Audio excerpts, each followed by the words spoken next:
qui vont participer à ce débat. À ma gauche, Georges Panchard. Alors, Georges Panchard est connu pour deux ouvrages, Forteresse et Heptagone.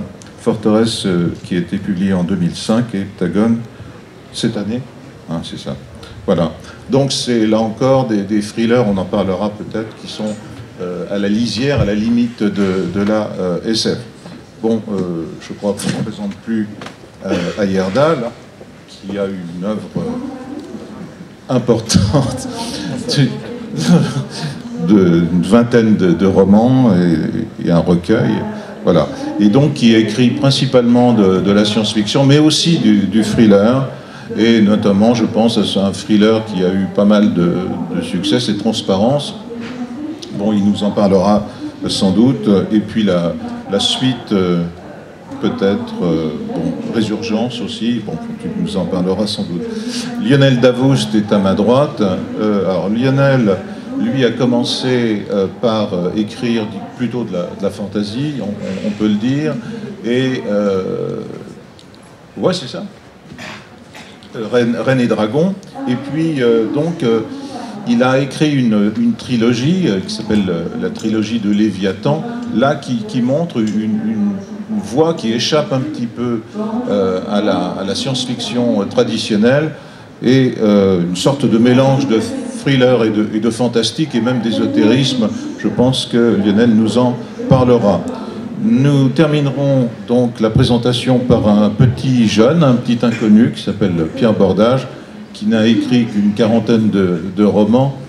Et plus sérieusement, je crois qu'on ne présente plus Pierre, et je crois que ce qu'il faut retenir par rapport à sa présence aujourd'hui, c'est que bien sûr il est connu comme écrivain de science-fiction et de fantasy, mais à certains moments, il n'a pas hésité à franchir des bornes génériques du côté de l'épopée, du conte, de la fantasy historique, du road movie. Qu'est-ce qu'on pourrait ajouter? La science fantasy, enfin on a évoqué tous ces termes hier, et paraît-il un polar scientifique dont tu nous diras peut-être exactement de quoi ça relève. Bon, voilà. Alors, pour lancer le débat, je me suis rendu compte que le terme thriller était un terme tout à fait ambigu. J'ai l'impression que les gens y mettent à peu près tout et n'importe quoi. Donc, petit rappel historique.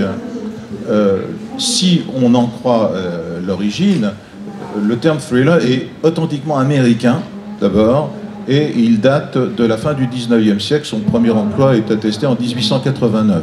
Bon, qu'est-ce que c'est devenu? C'est ça, c'est très complexe.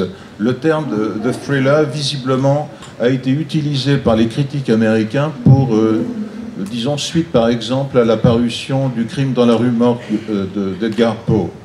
Et ensuite, quand le cinéma s'est emparé de l'œuvre de Poe, eh bien, on a commencé à utiliser des termes comme fantastique, comme peur, comme épouvante, horreur, etc.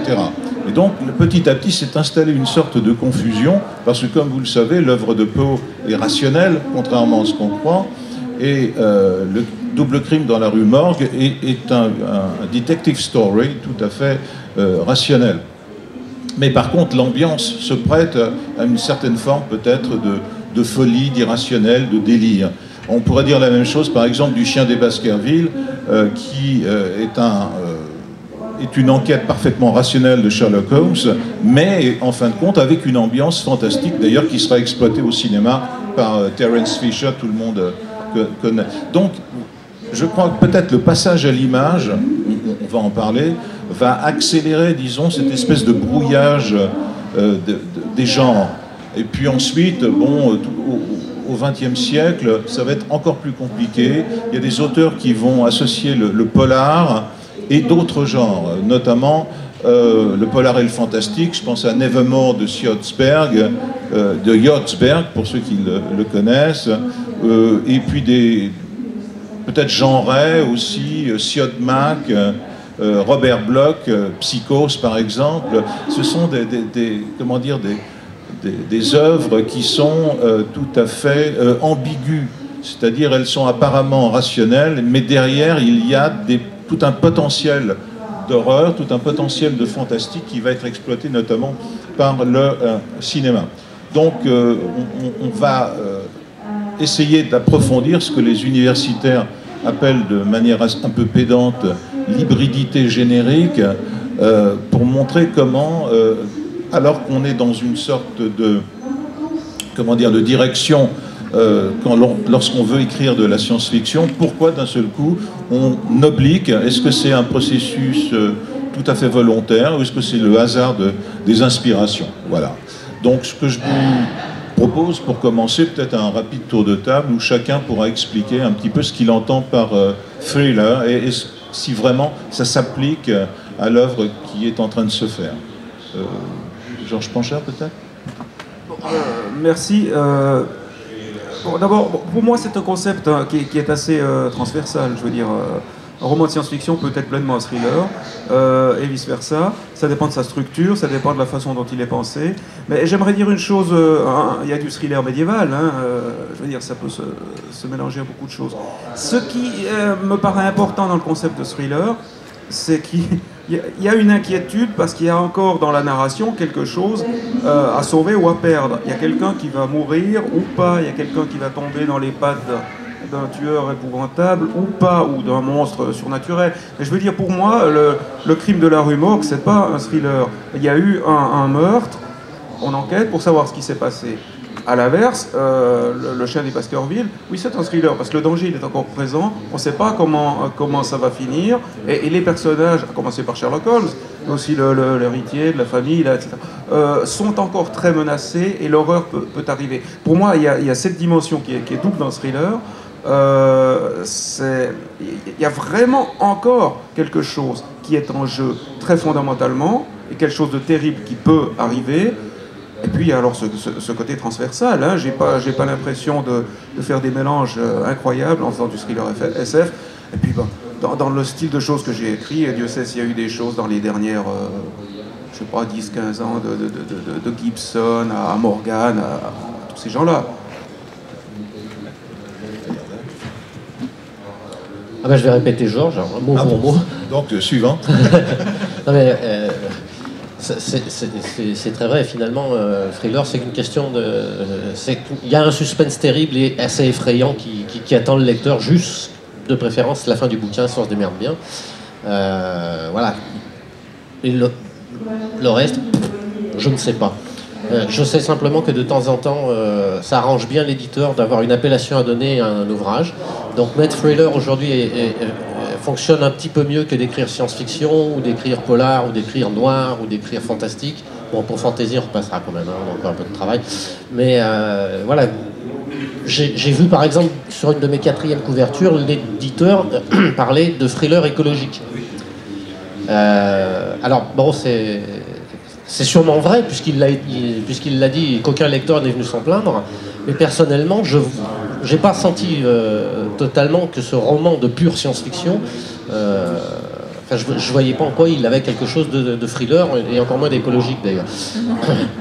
Mais bon, voilà, c'est assez rigolo. Donc, on va continuer. Je crois comprendre donc que l'appellation thriller serait tout simplement une invention d'éditeur.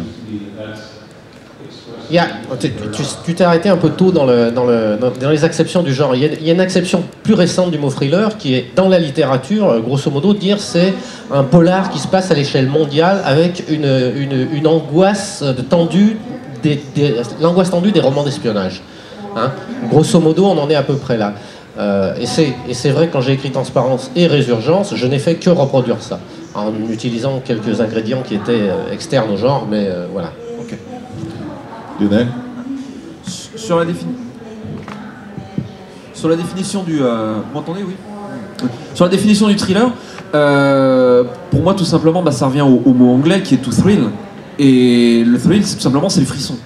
Donc c'est le frisson qui fait peur, mais quand même bien avoir peur quand même. Si vous typiquement c'est les montagnes russes. Ça vous fait peur, vous criez, mais en même temps vous trouvez ça sympa. Et cette acception, elle change en fonction de l'époque et en fonction de ce qui fait frissonner et du référentiel des gens. Donc quelque part c'est une étiquette qui est très vaste et comme ce qu'ont dit mes deux prédécesseurs, qui est très transversale. Quelque part, ça serait peut-être plus un traitement d'ailleurs qu'un genre en soi.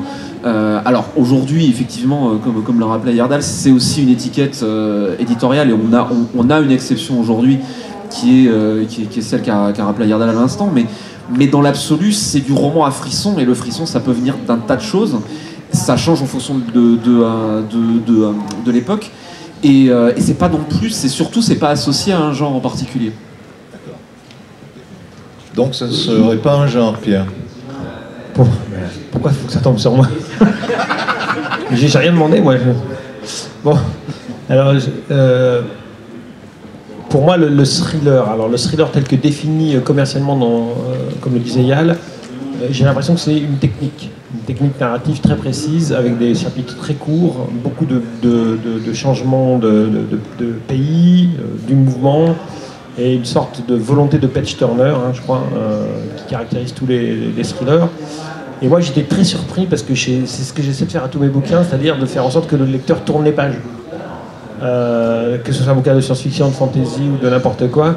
Mon but à moi en tant qu'auteur, c'est que le lecteur s'intéresse à l'histoire au minimum, donc il ait envie de tourner les pages. Après, je me suis rendu compte, parce que je fais toujours les choses sans me rendre compte, que Porteur d'âme, qui est un bouquin que j'ai écrit il y a 5-6 ans, était classé dans la catégorie thriller parce qu'il participait à des prix thriller. Et je savais pas. Alors je me suis dit pourquoi? Parce qu'il y a un flic dedans, il y a une enquête, il y a du suspense, mais pour moi ça changeait rien de tous les bouquins que j'avais fait, quoi. Et après je me suis un peu intéressé, j'ai essayé de lire certains thrillers, et bon, je trouve ça assez épouvantable en fait à lire souvent, parce que justement on peut deviner cette espèce de structure schématique qui m'agace au plus haut point. Parce qu'on sent très bien qu'il y a une technique narrative qui prend le pas sur toute autre considération. Et ce que j'ai beaucoup aimé dans Transparence de Yal, c'est que justement, lui, il prenait le temps, il n'avait pas cette espèce de système haletant, obligatoire du thriller qui finit par m'agacer parce que du coup, ça devient une sorte de technique et que quand, au-delà de la technique, il reste plus grand-chose. Je trouve que c'est très schématique finalement le thriller, souvent. Alors, je ne sais pas si c'est une bonne définition ou pas, mais voilà. Mais moi, si je fais du thriller, c'est que je ne me rends pas du tout compte, c'est que j'explore un domaine qui est peut-être plus contemporain que d'habitude, et que d'autres gens, alors est-ce que ce sont les lecteurs, les éditeurs, les critiques et tout ça, classent ce bouquin dans un sous-genre, ce qui m'arrangeait bien, parce que ça donnait accès à un lectorat que je n'avais pas du tout l'habitude de voir, et qui m'ont dit... Ah mais, alors donc c'était catégorie thriller, prix des comités d'entreprise, catégorie thriller, ils m'ont dit ah mais c'est vachement bien la science-fiction. Donc voilà, c'est une confusion des genres assez épouvantable. Finalement ils ont découvert la science-fiction par mes thrillers, tout sympa. Confusion des genres. Eh oui, est-ce que c'est exactement ça? Oui, mais c'était ça qui m'intéressait, c'est-à-dire que c'est des gens qui ne seraient jamais rentrés dans un livre estampillé science-fiction parce que ça se fait pas. Et d'un seul coup, puisque c'était un thriller et puisque c'était un prix, ils pouvaient rentrer dedans et du coup on pouvait leur glisser de la science-fiction et ils acceptaient très bien la science-fiction. Donc si on peut gagner du lectorat ou montrer au lectorat que le genre SF est un genre très riche en utilisant l'habillage du thriller, alors ça me paraît déjà intéressant. Je crois savoir que dans l'histoire de la science-fiction, il y a eu des sous-genres qui sont apparus plus vite qu'on ne le croit, notamment les détectives de la science-fiction. Mais je ne suis pas du tout sûr, je pourrais vous donner une liste, mais enfin, des gens comme Alfred Bester, mais je ne suis pas sûr que ça soit du thriller. Qu'est-ce qu'il faut ajouter, disons, à ces ingrédients pour que ça devienne du thriller? Est-ce qu'il ne faudrait pas justement revenir à ce que je disais au départ, c'est-à-dire une petite dose de peur ou d'horreur, et peut-être une ambiance fantastique, sans aller jusqu'au fantastique. Mais là, Lionel sera sans doute pas d'accord. Oui. Non, mais une chose par rapport à ça quand même qui me semble importante. Il y a ce côté thrill, donc il y a un enjeu narratif, et à un moment, il va y avoir une forme d'affrontement, et quelque chose de terrible va arriver ou pas à quelqu'un qu'on apprécie. Et là, je trouve que dans le thriller, il y a inévitablement un côté un petit peu intimiste, parce que c'est une personne, ou un très petit groupe de personnes qui qui risque de subir quelque chose de terrible. Est-ce que ça va se passer ou pas? Mais je veux dire, quand il y a une bataille, soit en armure, soit avec des vaisseaux spatiaux, avec 500 000 guerriers de chaque côté, on peut souhaiter vraiment et très vivement la victoire d'un camp sur l'autre. Ça peut être très indécis, on peut se ronger les ongles. J'ai de la peine à qualifier ça de thriller. Cette peur qu'on a, c'est pour quelqu'un à qui on peut s'identifier, et j'ai un peu le sentiment que ça a inévitablement un côté un peu intimiste. Et ça n'engage que moi. D'accord. Non, parce qu'en effet, par rapport à Forteresse, par exemple, on peut se demander qu'est-ce qui pourrait le différencier d'un type de science-fiction conventionnelle, par exemple. Quels sont les ingrédients qu'il y a dans Forteresse ou Heptagone ou qui pourraient justement inciter une certaine critique à dire tiens, ça c'est du thriller et non pas de la science-fiction classique. Alors c'est assez drôle.